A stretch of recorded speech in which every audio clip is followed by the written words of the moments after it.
Now, a government source says it could take months to find a chair for the National Grooming Gangs inquiry. Oh, yeah, I mean, it's all turning into a complete mess, this, isn't it? Whichever way you look at it, you know, it's going to get months to get a chair. What is going to happen with Jess Phillips? You know, we've got victims leaving, other victims saying they would leave if Jess Phillips went. I mean, honestly, with all of this, Charlie Peters is here, our national reporter, who can make sense of it all.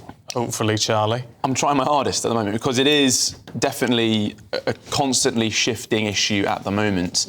I think for a lot of the survivors, and this is something Jess Phillips has said in the Commons, not everyone wants to be in the media or talking about this publicly. And a lot of survivors who do reach out to GBNews, you know, anonymously, but sharing their guidance and what they think is going on, a lot of them now are especially concerned about this issue being even more politicised than it was already. This is always going to be a political issue because of the fact that so many councils and politicians have been involved in the cover-up and the failure to get involved with tackling this problem. So for politicians to say it shouldn't be ever a part of the debate, I think is crazy language, really, when we know that so many survivors do see this as an issue where politicians have failed and they need to be held to account. But at the same time, the level of mudslinging now and some of the tone that we've seen in Parliament from both sides, that's what I've heard as being concerning, even from some of the more combative, shall we say, victims and survivors who do want people held to account in the political sphere. But at the moment, there's fresh concerns for the government, as you were saying, because of the fact that they're now saying it could take months for them to find a new chair. Start of September, Safeguarding Minister said we were in the final stages of appointing a chair. But the two candidates they put forward, Annie Hudson and Jim Gamble, they were rejected by some survivors. There were many positive things said about Jim Gamble when he did conduct his interview. Annie Hudson pulled out before she even got to that stage, and the survivors were asked to submit their questions in advance. Another thing that's been criticised quite widely from them because, of course, that's a bit of stage management, it lacks transparency, a bit of screening from the Home Office and the charity running those panels as well. So it could take months. The government isn't now denying that a judge could be involved, even though the Prime Minister said on Wednesday that Baroness Katie didn't want that and therefore the government didn't want a judge to chair this inquiry. But they're clearly struggling to find candidates who want to engage.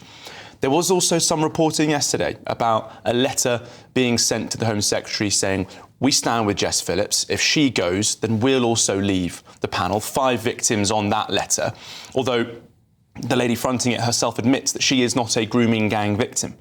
So that adds to further questions of how was this panel gathered? If it's the government is saying the terms of reference aren't going to be expanded, it's going to be specifically about grooming gangs.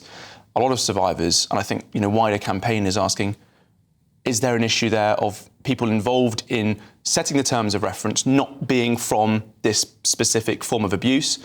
The government deny that they're going to widen the scope, but they do, and they are, taking guidance from those who want it to widen the scope. And at the same time, we know, because we revealed it earlier this week, and we saw this letter in September, they were asked on the panel, do you want the scope widened? A lot of battles for them to deal with on that front, especially as Jess Phillips said that those reports were untrue and misinformation, a sort of personal attack that many survivors felt was then being described as liars. It's going to take so much effort, to win back the trust of those women. I think that tone, that language is going to make it difficult. And just final thing, the police watchdog, His Majesty's Inspectorate of Constabulary, has released a report today saying that there are still concerns in how data collection is processed, that there's still a problem with the definition of group-based child sexual exploitation, e.g. grooming gangs, that's the clinical term that we use for it. And I think that points to some of the problems that we're having at the moment in government. They're not really sure what they're meant to be investigating. If you can't define a problem, and it seems that the police, the Home Office, the Department for Education don't really have a grasp of what this issue is, then how are you going to launch an inquiry on it? Anyway, joining us now is Baroness Rachel Maclean. Baroness Rachel, thank you so much for joining us today. We've also got Charlie Peters in the studio as well. Well, I'll start, Baroness Rachel, because, of course, Jess Phillips is in the centre of the storm around this row. We've had 5 victims quit the inquiry, demanding she resigns. Should she resign over this? She's been very emotional and very impassioned in her defence in the House of Commons. But, of course, how can anyone stay in that position when they have to lead, essentially be the face of a national inquiry? Yeah, she should resign. She absolutely should resign. I mean, I think that this whole narrative that we're being asked to believe or promote, that she cares so much about victims, is completely undermined by her stance. She's obviously let down these women. They feel completely misled by her. And if she knows so much about victims, which she claims to have done, and look, I don't doubt that she's worked in refuges, that's her background and so on. But despite her background, she doesn't understand how victims feel. And she's handled this so badly right from the start, including not being able to work with the sensitivities that these women, these vulnerable women, feel, and not understand how the person that she wanted to appoint to the chair's position wouldn't be acceptable to them. So yes, of course she should resign. I just want to push back actually quite strongly at the idea that Jess Phillips doesn't know how victims feel. And if there's anything that she does know as a practitioner in this space, it's that. The problem, I think, for the government is that this independent group, this charity NWG, has been leading the panel where some victims, well, all victims on the panel have been asked if they want the inquiry to be expanded. Now, the government can say they didn't know about that, but that points, don't you think, Baroness, to a lack of control from the government, a lack of clarity and direction, allowing these questions to be asked and causing some victims and survivors to withdraw from the process, saying that they don't have trust in it.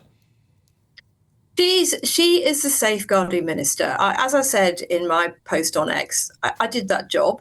I did it for a shortish period of time. But as all of us who are members of Parliament know, when you often deal with people who've been through the most horrific circumstances. And if you've got a modicum of empathy, which hopefully you have, even as a backbench MP, without the sort of background that Jess has got, you understand that you have to deal with people in an incredibly sensitive way. They're not necessarily going to sort of behave in a kind of logical, rational way, as you and I might expect in a set of circumstances that's putting them under pressure. So, I mean, you said she knows how they feel, and I'm sure she does.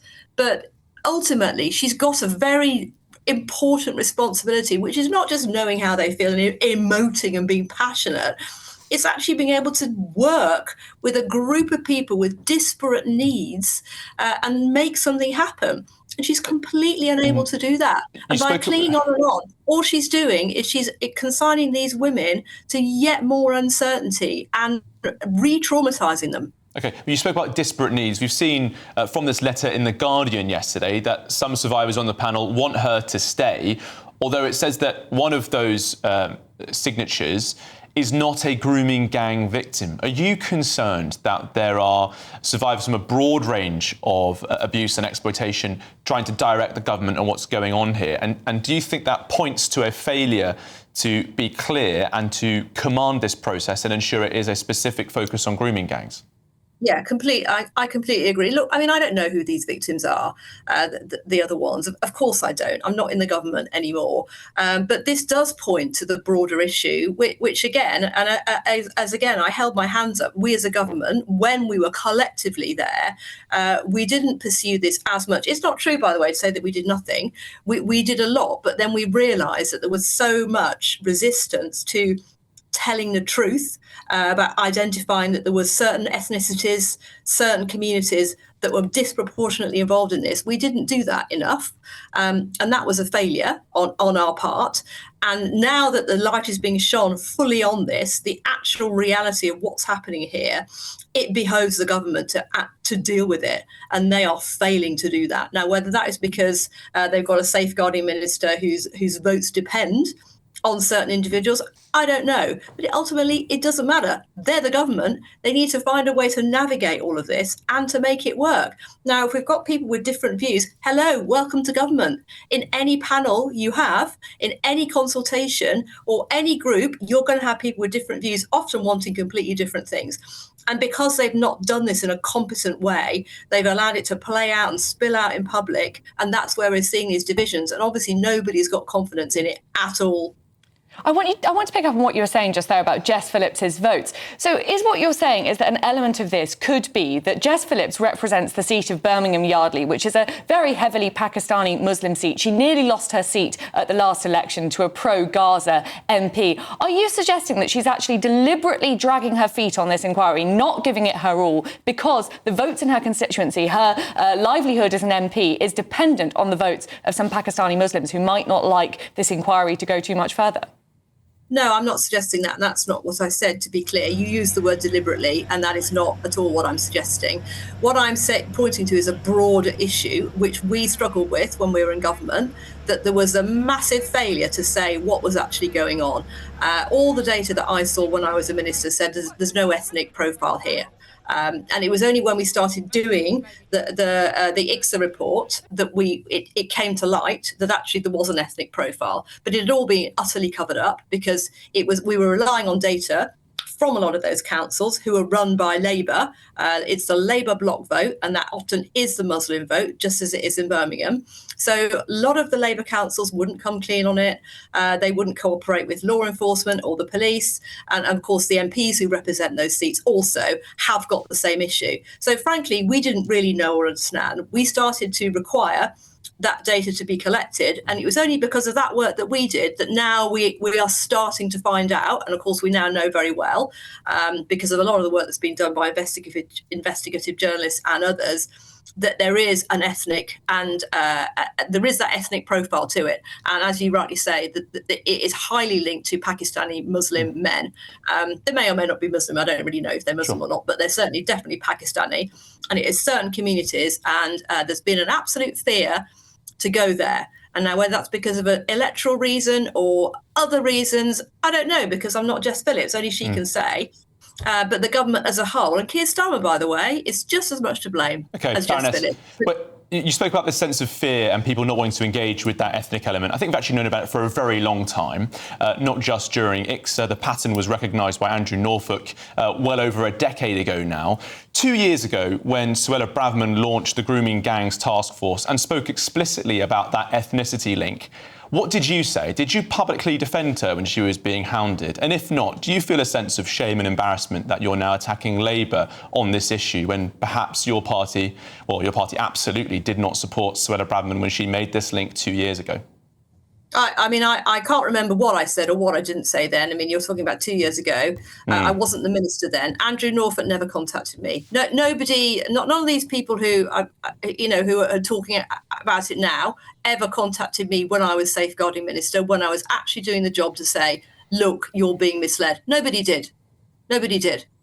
So I didn't know about any of this. Now, when I left the job and I had my other colleagues doing the job, I'm not aware what information they had. But the information that was presented to me by the state, the organs of the state, including gathered from local authorities, gathered by the police, said, look, there's just not a lot of clear evidence. This is a certain ethnicity. Okay. Now, clearly, I wish we had done more, and I said that as well. I think we should have done more. We should have been much clearer that we were going to deal with this. We did take action, as you've rightly said. I wish we'd done it quicker. Obviously, at the end of that time in government, we were distracted by all sorts of other things. So it was a failure, and I'm deeply sorry that my government failed those people. Thank you so much for joining us, Baroness Rachel Maclean there. I really appreciate your time on the show today. Thank you. We're just going to read out a right of reply here. A Home Office spokesperson has said this. This government is committed to a full statutory national inquiry to uncover the truth. It is the very least that the victims of these hideous crimes deserve. The Home Secretary has been clear there will be no hiding place for those who abused the most vulnerable in our society.